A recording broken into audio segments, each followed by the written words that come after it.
તો બનાસકાંઠામાં બાળ તસ્કરીમાં 1 વર્ષ બાદ પણ કોઈ કાર્યવાહી નહીં કરાતા પોલીસની કાર્યવાહી પર હવે સવાલો તેમજ શંકા ઊભી થઈ છે।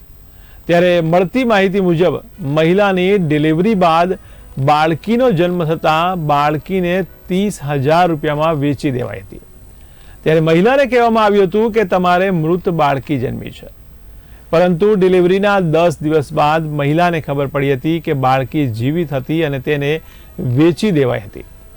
ત્યારે બોગસ ડોક્ટર રાઘવ કિતુભા, અંકુર રાવળ અને પ્રકાશ ઈસરાણી આ બાળ તસ્કરીમાં સામેલ હતા।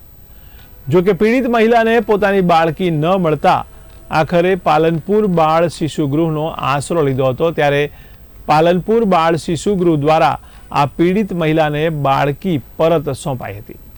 ત્યારે 23 ઓક્ટોબર 2023ના રોજ 4 લોકો સામે ડીસા ઉત્તર પોલીસ મથકે ફરિયાદ નોંધાઈ હતી। ત્યારે ડીસા પોલીસનું કહેવું છે કે 1 વર્ષથી DNA ટેસ્ટ માટે મોકલ્યું છે, પણ હજી રિપોર્ટ આવ્યો નથી।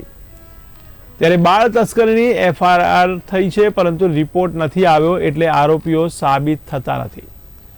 ત્યારે મહિલાની ગેરકાયદેસર ડિલિવરી અને બાળકને વેચી મારવાની ઘટના છતાં તે આરોપી સાબિત થતા નથી।